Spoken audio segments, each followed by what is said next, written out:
Hey guys, welcome to Mecharashi. So let's do a quick, complete review of Lorna's kit. And I know you have a lot of questions regarding Lorna, so let's see if she is actually worth your pulse. So let's start off with her talent, and it is called Full of Arrogance. When casting a single repair skill, if the target's AP is less than or equal to 3, it will recover 1 talent. So that is her base talent without any copies. That is at Ascension 0. When you take her to Ascension 3, the second paragraph kicks in, which is when its own durability is higher than 50%. The healing command range is increased by 1. So what that means is when Lorna's HP is higher than 50%, her range area or her reach is increased by 1 tile. So, in summary, I don't think that she needs to be at A3. Even at A0, her kit has a lot of value because it already gives an AP. Depending on if you will be qualified for the other conditions. But again, the first paragraph is going to be sufficient enough and justifiable enough that you can have her only at A0. If you plan to take her at A3, it might be because you wanted more range and you wanted more reach for Lorna's healing. We'll start with Core Unit 1, and this is a passive skill. It's called Special Care. When using a single repair skill, the repair amount is increased by 10% and the additional external repair of 1 damaged part. For her Core Unit 2 or skill, this one is all at once. This is a command. Consumption of AP is going to be 3 and cooldown is going to be for 1 round. Restores the durability of all parts of a single mecha.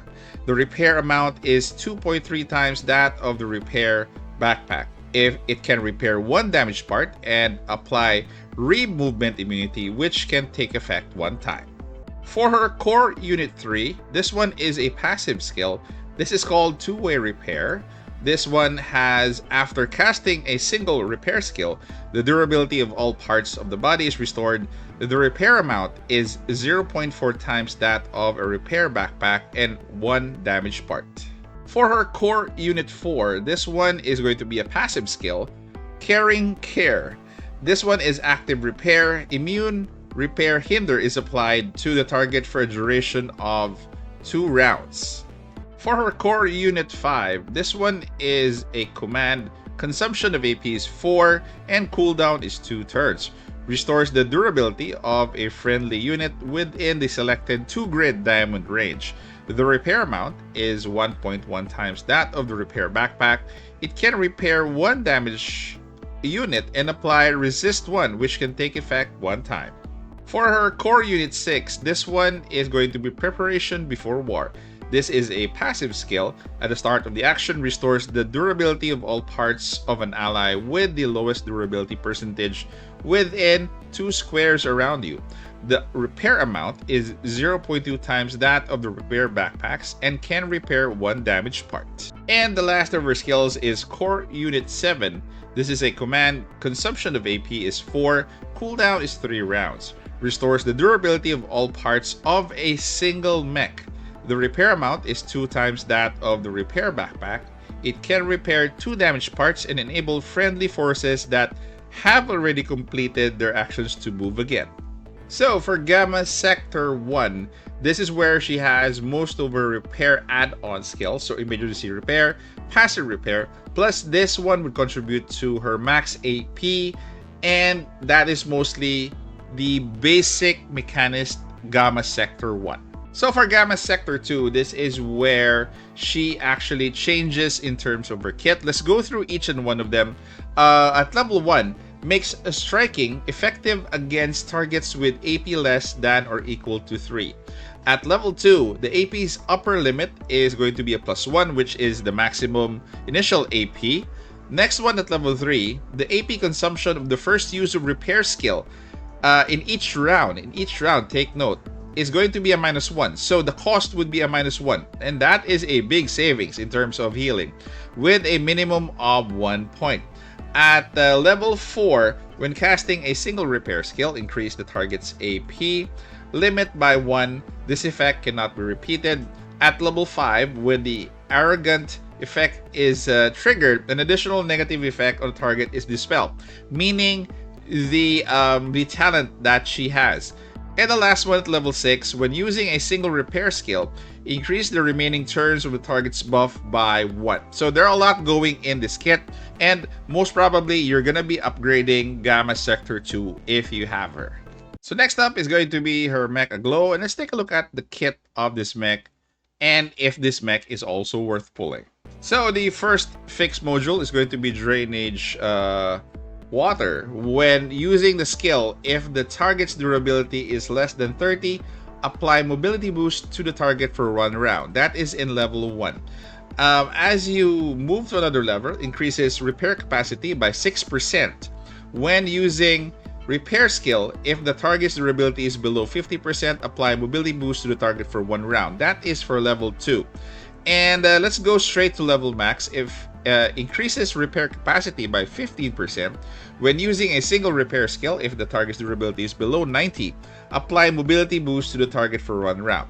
I assume that mobility boost is just giving the target an additional square or squares to move around. Next module is going to be Emergency Repair module. When actively repairing, the repair amount of the lowest durability part is increased by 6. So lowest HP part has a 6% increase in terms of the heals that it will receive. And the last module is going to be Avoidance module, or your dodge. So avoidance rate or dodge rate is from 3% from level 1 up to a dodge rate of 10% at level max. So in my summary for Lorna, I think she is one of the best mechs due to the fact that she gives her allies additional AP if the condition is met. She also has discounts in her heals, which is actually a good trait to have, especially if you're obliged to heal with a high cost at early in the game. That is actually good. Plus, I think she can support a lot of troops as easily as Melissa. People have been comparing, is Lorna better than Melissa? Is Melissa better than Lorna? But I think both of them have their merits. Melissa has one of the best skills in terms of the Wi-Fi heal, which is healing within the map. The maximum, I think, is 2 others aside from 1. If you just want to get 3 more copies up to A3, then you can further extend her range. As for the Mech Aglow, his kit is somewhat underwhelming for a mechanist mech. I think it lacks a couple of skills, a couple of uniqueness to it. At this point, I'll say it out loud. I don't think I would recommend Aglow as one of the units that you'll be pulling for. But if you go back to my assessment for Lorna, I think Lorna is a must pull. At least 1 copy. She could fit in perfectly with your team as your primary healer or as your secondary healer. Only Lorna is worth pulling. Aglow, again, skip. Try to use another mech for him. So those are my comments for their kit, and I hope you guys I hope to hear your thoughts on both Aglow and Lorna. Comment down in the comment section what you think. Take care, stay safe. This is the Warden, and I'm out of here.